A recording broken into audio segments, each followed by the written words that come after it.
Bandeko na tombeli bino bolandi bolamu ya video oyo esiko zami panza yango poto ko dénoncer mabe leki mingi. So to kanyi minoko eza mabe. Biso toza ba gardien ya pouvoir pe ba gardien ya mboka. Tangu toko bima boye seke mabe leki. Wana mwasi na kombo ya Carole Agito. Oyo azala DG ya Sonas. Mwana mwasi wana atiki 57 mois impayé na Sonas. Na 57 mois na il y a eu de familles disloquées. Mobala ke pai, mwasi ke pai na bana. Po ba ko futa tanda kute ko boko la bana te. A Carole Agito. Bato basusu pe ba kufa. Basala ba crise na souci. Ba koyi ba irresponsable. Carole Agito. Carole Agito, c'est pas une bonne femme, c'est une femme qui n'a pas de bonne probité morale. C'est une femme oyo ayebi ko corrompre bateau.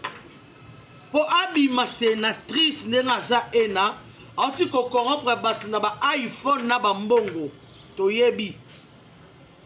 Azala parmi bateau oyo ba contribuer à l'échec ya Kanambe ya Joseph Kabila.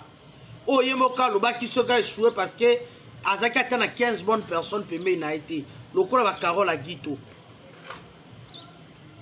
Oyibimbo wa Sénat ya Sonas. Et kokite maman, olembe sekoza mwasi. Souvent honneur na yo. Ko poussa biso to beta bordir te. Tika poste wana ya Kester. Poto yebi qui est derrière toi Carole Agito, mentor na yo. Ngana panzaka nteke. Eza Vital Kamerhe to yebi. Mentor na yo. Alors, si vous avez des relations avec Vital Kamerhe, pour qu'on soit payé en otage. Il y a une assemblée nationale, yo Kester, pour bloquer Congo, pour que Nenango cesse. Kamerhe tous les ministres, ah, c'est les bisoni. Yo, osala déjà son socialine. Pour qu'on impose yo, na poste, il y a des postes, il y a Kester, il y a Sénat. Pona ni kozwa biso ba Congolais en otage. Kaka bino bozonga kabato mususu bazate. Et pourtant nous avons une nouvelle classe politique, de nouveaux sénateurs et de nouvelles sénatrices sont là. Et ça kaka yote Carole Agito. Puisque tu es déjà médiocre, tu nous as prouvé de quoi tu es capable. Mais olingo zonga lisusu. Pona nini tozaba dupe na bino te oboroyi ko sakana na biso. Trop c'est trop. Tolembi. Vous avez partagé ma poste Nabino Tolembi, mais question au Kozouate. Parce que Eza Waneza, chambre ya bassage. Eza Esika Oto ko céder facilement. Yoza Kabili Mounene. Nalanda yon de que les gens na top Congo, comment tu défendais Kabila. Mais les lobos yo onwa Kozonga. Pas Kozonga comme Kester. Na Sénat, pona nini votre travail na baati nini yo sali et pas na baati. Maman tika se respecter oza moninga mwasi na peso conseil. Respecte toi tika poste wana na mentor na yo azo chayo toboyi bokoki kozwa biso lisusu en otage te. Trop c'est trop. C'est comme si bato sika bazalaka te kaka bino na basi na mibali na bana na bino bozonga kanesika ena. Et pourtant toza la nouvelle classe politique oyo bakoti na kati ya Sénat wana oyo bazana ensemble kaka bino te toboyi lume mwete moto bokoluka bokozwa bokokanga bokoboma biso na yebisi bino. Carole Agito soki ozana posa lume tika na poste wana, mais conseil on peut se tant qu'il y a une dame démissionner. Longwa pena na poste ki Kester wana. Toza esclave na binote pour bozwa biso en otage. Osali ya malongate. Présidium bo fandi c'est la biso ensemble. Bo luka bo sala nyon surtout ti le 11 ndenge tata mokonza lobby pardon, gouvernement et vanda bo fandi c'est biso gouvernement. Bo yi ko télémer la décision chef de l'état te. Et ça manque à respect à chef de l'État. Oh, on y a sa côté le Mandela chef de l'État. Oh, on y a sa côté le Mandela Congo. Tokoti ka eli sous-souté. Pour toi qui koti ka binoté, toza ba dupe na binoté. oyo yo ozoluka bosala yo na mentor na yo Carole Aguito toyebi yango bozwa contrôle ya Assemblée nationale mpe na ya Sénat toyebi bino makambo nini bosala. En tout cas c'est retiré wana nga napesa avertissement sinon te orozwa lumbe moite. Merci bon partager vidéo maximum partout ici quand surtout vos alliés. Merci, bye. On avait un problème. Le problème, c'est que vous avez un niveau, moi, santé, une maladie, aussi là-bas, auquel vous mettez jusqu'à présent, soutien à Mino, qui est là, et tout ça, il faut soutenir la chaîne que vous voyez, la bien, le fond de la mission, moi, téléphone, il y a bien fond dans ma direct, mesdames et messieurs, mauvaise nouvelle vient de tomber à Kigali. Matanga et Bali à Kigali. Les Américains que vous voyez aujourd'hui, ce sont les gens pour le roi qui va pour planter. Ils vont déstabiliser Tshisekedi. Mais pour la déclaration de Bangote, il y a la biso que Wanda Tika Wanda Tika. Non, mesdames et messieurs, ce sont des hypocrites. Mais écoutez, comment est-ce qu'une personne ou elle va censée soutenir yo, alors que les équipes pour soutenir, pour que ça va bon ou pas ennemi ou aller. Vous ne voyez pas que non, il y a une complicité directe dans ce dossier de l'Est et de la. Ouais, je vous assure, mesdames et messieurs. Il y a une complicité de haut niveau pour le WAPI.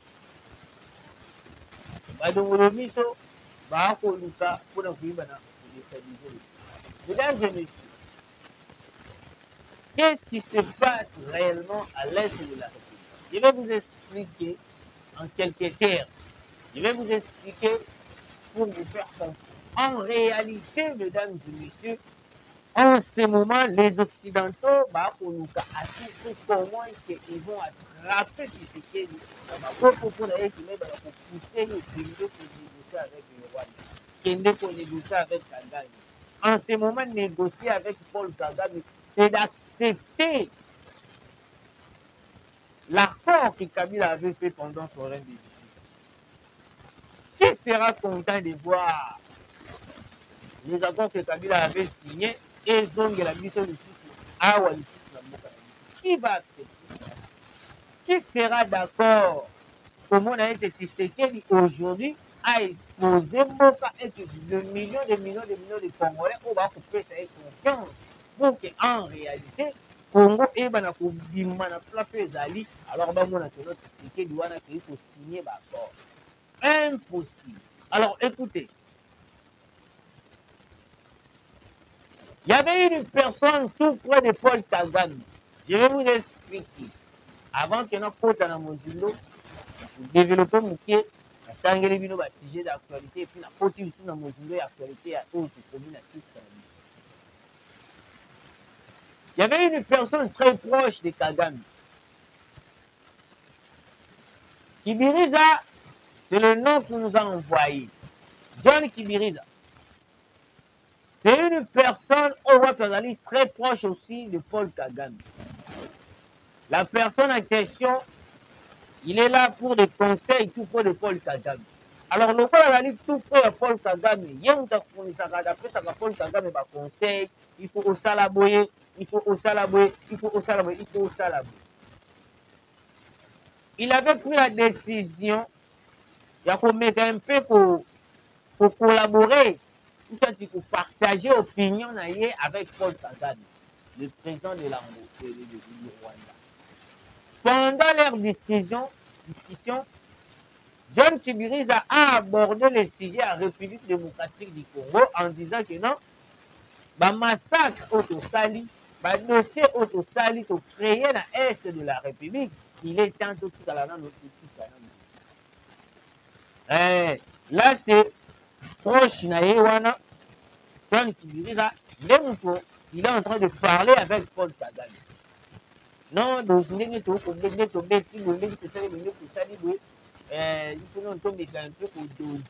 parce que nous risquons d'être arrêtés et puis tout ça la prison à vie parce que il faut qu'on se le dise.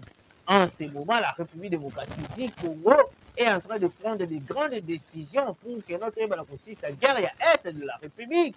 Hein, mesdames et messieurs.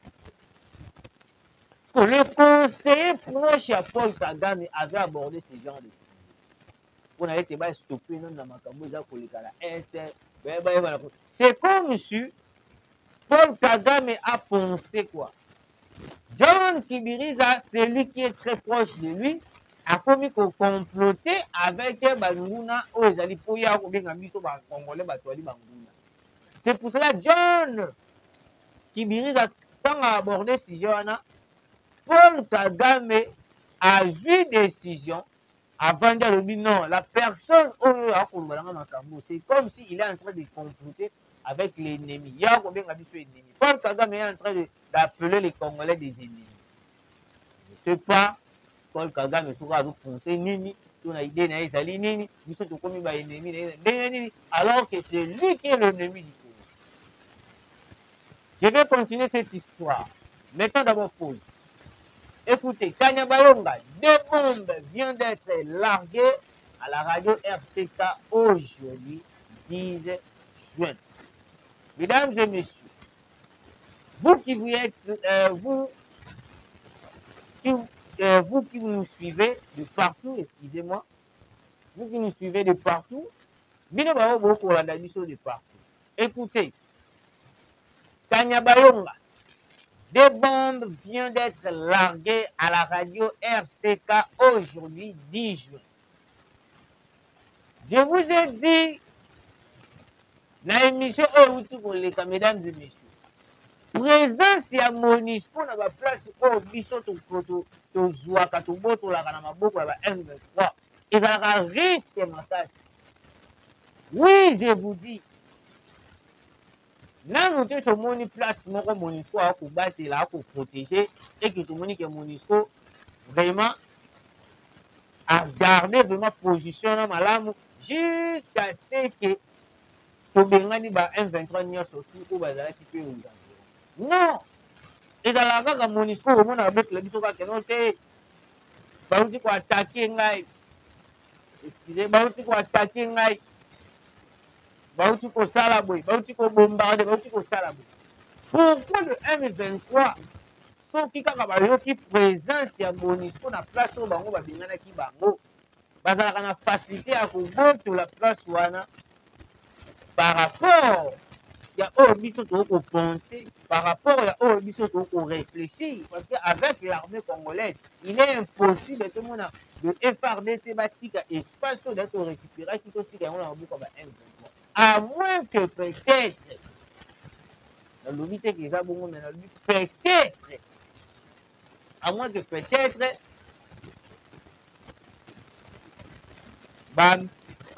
basangani ebele ndenge basanganaka batie balunduki ya basha bamini ebele nde bakopi mosusu le M20 FARDC bakoki. Mais sans quoi le FARDC reculaka te dans un combat. Je vous dis, mesdames et messieurs. Alors écoutez, RDC, 3 combattants du M23 se sont rendus avec 3 armes AK-47 aux forces armées FARDC sur l'axe Lusonga, Kaina, en chefferie de Buito, territoire de Rutshuru. Mesdames et messieurs, en ce moment, le M23 sont en débandade. En ce moment, les M23 ont commencé à se rendre eux-mêmes auprès de FARDC. Pourquoi bakomi komizongela bango, bakomi komia komitika bango moko na maboko ya FARDC? Mesdames et messieurs, je vais vous dire le pourquoi.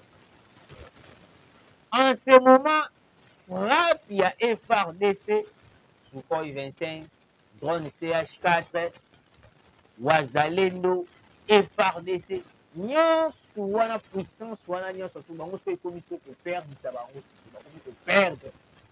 Que certains de M23 et loko bakomi ko se rendre et pas FARDC ezali te ko bakoyoka son minuki bakomi ko banga siko nde liwa. Bakomi siko nde ko banga nde liwa. Nous avons vu une déclaration ici que l'Ouganda est prêt à renforcer le M23, à renforcer Paul Kagame. Vous avez vu, pendant qu'on était là en train de réclamer Mokonzamboka, accord auto que ça na Ouganda, accord militaire auto que ça na Ouganda. Et il a dit le roi to ko boka soyi na mai. To ko ça na biso loko. Et puis plus grave encore, un accord qui va aboutir à rien. Parce que la minute où l'Ouganda, le Rwanda, ils ont un pays où ils sont très proches. Parce que Joseph Kabila a été la personne mieux placée à collaborer avec Batouana pour la ligne de la politique à la banque à la mission à Est de là. La minute où nous n'avons pas besoin de créer, nous n'avons pas besoin de signer des accords avec le Rwanda, avec l'Angola, avec l'Ouganda, avec le Congo-Brazzaville. Tout le temps, là, un journal, à la télévision, dans la chaîne de Brazzaville, comment ils sont en train d'expliquer l'engeni de Mabélé dans le PC en Rwanda. Alors que le gouvernement congolais de Brazzaville, ils étaient en train de nier totalement que le PC Mabélé dans le Rwanda. Mesdames et messieurs, je vous dis, en ce moment, terrain est comme très glissant. Terrain est comme très glissant.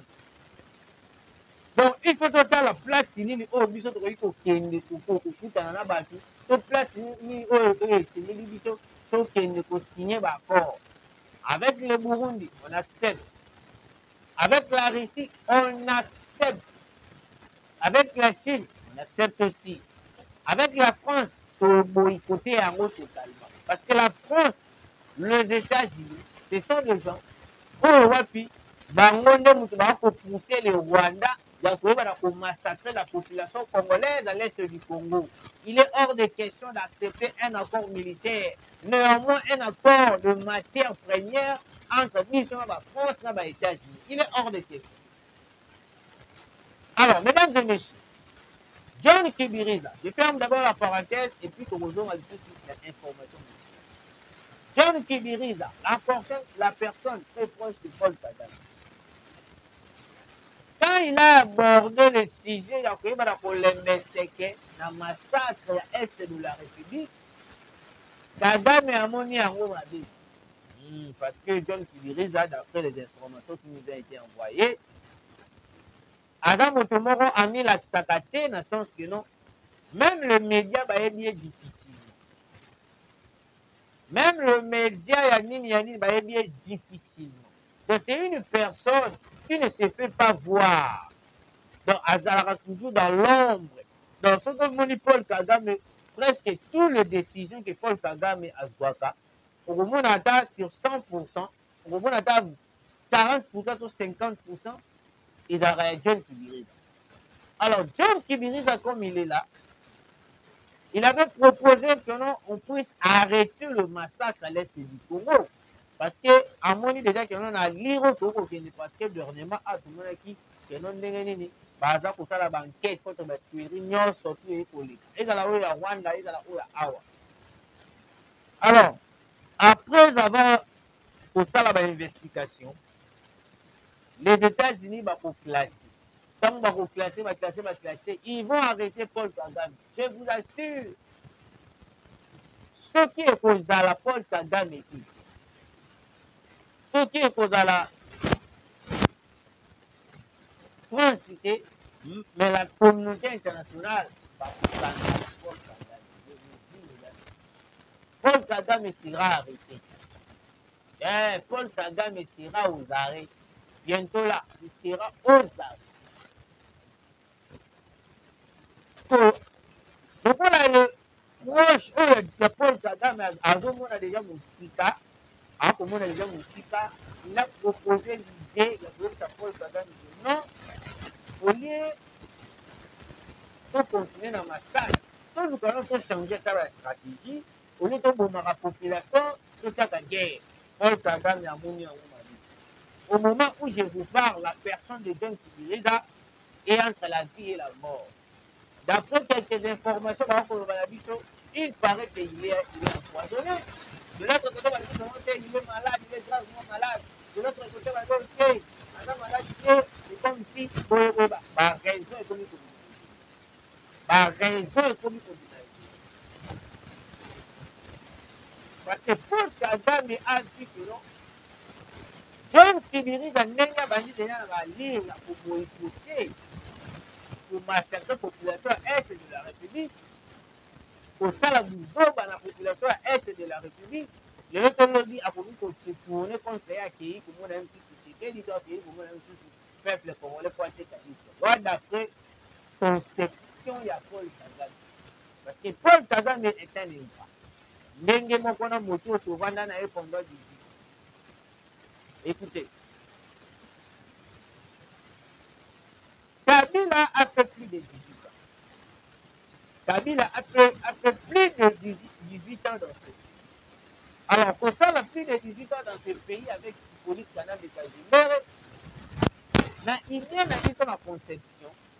La guerre qui nous a été imposée par les Occidentaux, on pensait peut-être que Kabila avait communiqué, il est mort, que non, c'est ce qui est de moi, il faut continuer cette guerre. Pour tout le monde, parce que Kabila a été militaire. Kabila a été militaire. Mais quand on s'est demandé la question, Kabila est un militaire, mais comment est-ce que, et comment dit-il à niveau Kabila qui a signé un accord, un militaire à se soumettre à Ghana, ou soit Kabila il était un faux militaire, ou soit Kabila n'était pas militaire. Des choses. Oh, il faut Kabila faut apprendre entre nous. Soit il était un faible militaire, ou soit il n'était pas militaire. On nous trompait. Kabila était Kabila était rebelle. Kabila il était rebelle. Mais le cours de la conception occidentale, un étranger à la tête du pays, parce que Kabila, si réellement il était un Congolais de père et de mère, on ne pensait pas que Kabila pouvait signer un accord avec lui. On ne pensait pas, on ne réfléchissait pas à ces points pour mettre le niveau pour le côté Kabila pour signer l'accord. Non, on n'avait pas l'idée. On n'avait pas l'intention de réfléchir de la sorte que le gouvernement Kabila a accueilli pour signer l'accord. Non! C'est la question qui se pose dans la minute pour eux. C'est ce qu'ils refusent d'accepter, refusent de signer les accords. Même les Américains,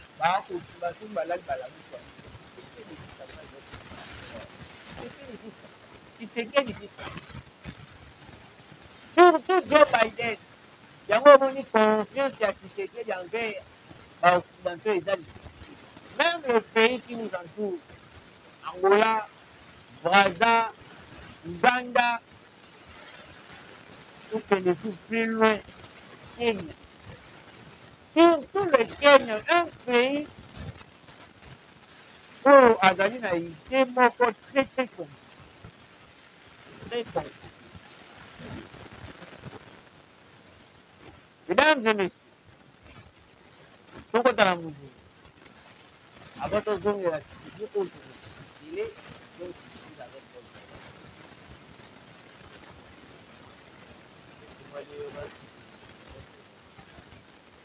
RDC.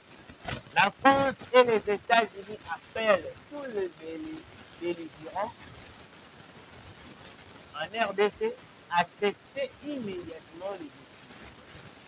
Demande au Rwanda de se retirer et de cesser son soutien au mouvement du 23 mars. À la RDC, de cesser toute collaboration avec le FDLR et d'autres groupes armés, et à l'ensemble des partis prenants de respecter les droits internationaux humanitaires. Mesdames et messieurs, et donc, surtout, mais vu que les États-Unis, les Américains,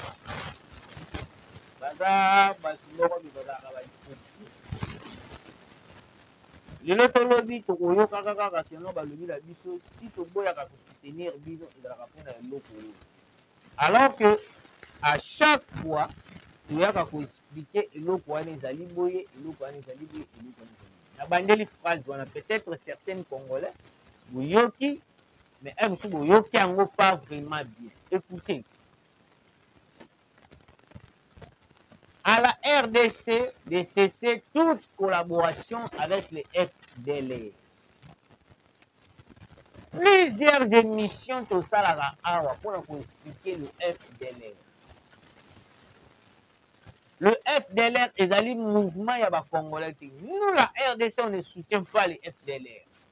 Nana ko kata phrase yo ko kata partie ou émission au signe de la yango bato bali concerné bato ba ambassadeur ya France na États-Unis ambassadrice ya États-Unis na ambassadeur ya France.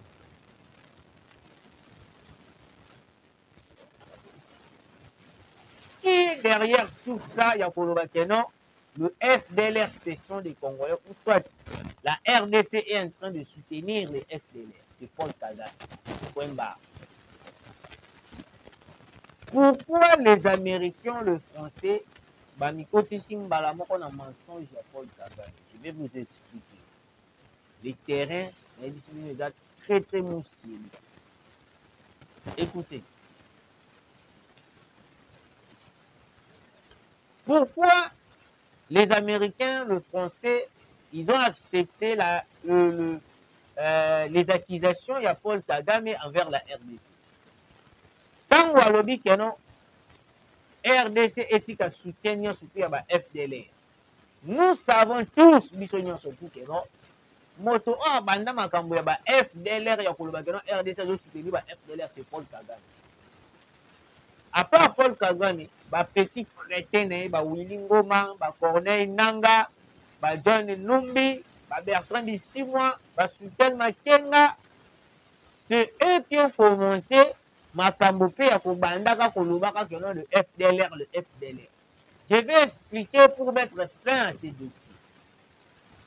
Et puis, beaucoup de temps, beaucoup de ambassadrice, ambassadeur, on va aller concerner sur ces dossiers. Écoutez, les FDLR est un mouvement au Wapi et au Rwanda. Babandaka Bobundisa, régime sanguinaire, Maya massacre. Il y a Hitler de Owapi, Paul Kagame. Tant que Paul Kagame, vu qu'il était déjà président, il avait le moyen à Koubengana Bango, à Kosaladine, n'est pas Salanian surtout à Bengana Bango, Kotakana, est de la République. Mais il est hors de question de soutenir les FDLR. Sur base de quoi? Sur base de quoi que le président de la République, Félix Antoine Tshisekedi, va soutenir les FDLR. Et là, vous avez prononcé, oh, bon, banabiso clairement que non, totika soutien na ba wazalendo. Mais ceux qui peuvent le totika soutien na ba wazalendo, tokotika yango te. Parce que les wazalendo, ce sont des patriotes congolais de ngala zalibo, na kola na lamuki na non, le la guerre et l'équipe trop na est de la République, na kenangai. Na kenangai na kekoma na nga wazalendo, na bundele ekolo, soki na kokufa, cela veut dire na kufi po na ekolo. Mais ça se passe en Ukraine.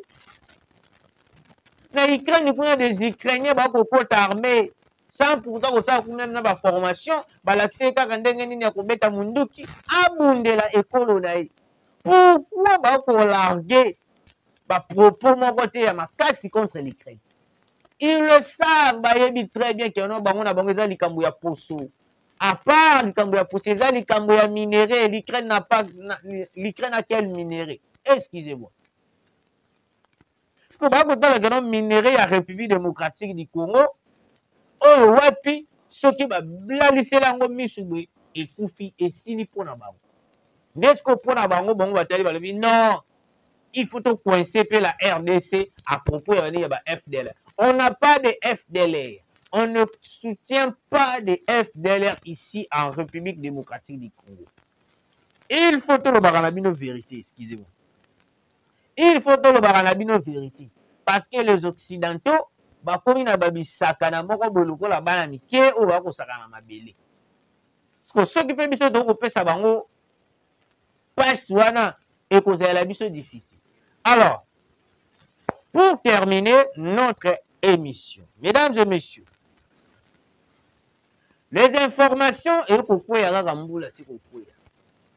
d'après les informations autorisées à John Kibiriza et Paul Kagame, il se peut que l'homme en question a été empoisonné.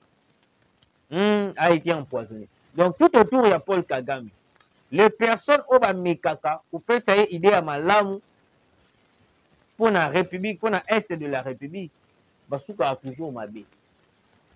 C'est pour cela qu'il a pris la décision d'éliminer proche Naïwana parce que à mon avis, dans la ligue à Kokende, azo risqué à la région de Tshisekedi. Est-ce que Bayebiso ou que non, Biso a la République démocratique du Congo, nous avons besoin de Rwandais pour aller couper ce Tshisekedi de conseil.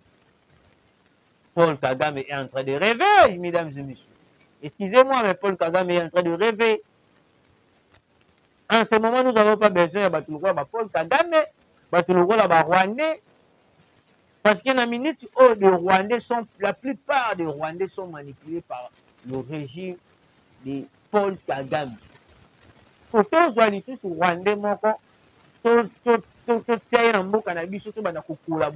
cela veut dire quoi nous? Cela veut dire que nous sommes qui. C'est quand on peut collaborer là, Rwandais, cela veut dire que nous sommes qui. Mesdames et messieurs, Paul Kagame vient d'éliminer son proche. Paul Kagame vient d'éliminer son collaborateur. C'est une information. Oh, wapi, tindeli biso. Donc, on est pour informer. Corneille Nangaa. Nous avons appris que non, Massas qui fournit à l'élo. Il paraît aussi que Corneille Nangaa est touché. Il paraît aussi que Corneille Nangaa est touché. Pour moi, je me pose la question. Corneille Nangaa n'était pas un militaire. Corneille Nangaa a donné qui président à CENI. À l'ONU, on a créé un moment où on a commis Seigneur de guerre. Corneille Nangaa.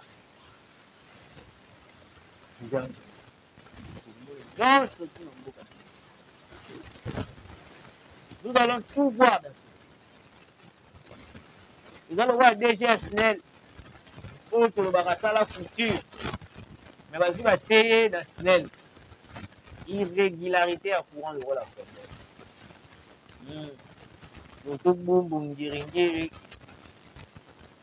C'est le mât au moins bien. Kalamu. Milieu wana na courant. Déjà, on avait dit s'il est incompétent, il n'a qu'à laisser cette chaise. Il y a qui DG SNEL. On n'a pas besoin des incompétents pour gérer le pays. Qu'est-ce qui vous prend au juste? Qu'est-ce qui vous prend au juste, mesdames? Si vous êtes incompétent, il est temps de dégager. Mais il est hors de question de résister. Mais mesdames et messieurs, Kobomangoka, DG SNEL.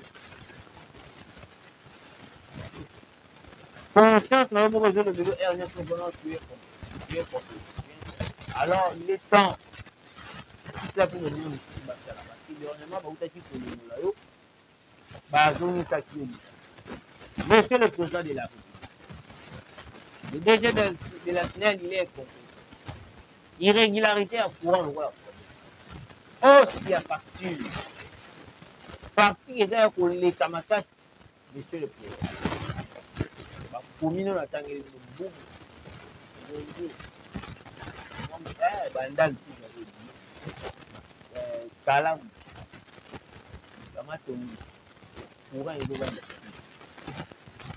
Alors, mesdames et messieurs, j'espère que vous avez suivi l'émission. J'espère que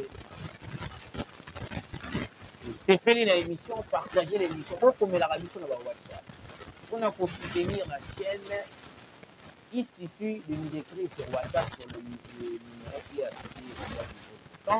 Et pour ça, la biso très bien, ma moto la biso, la moto la biso, elle est là pour nous soutenir, quel que soit, elle est là, elle mérite mieux. Titani, voilà.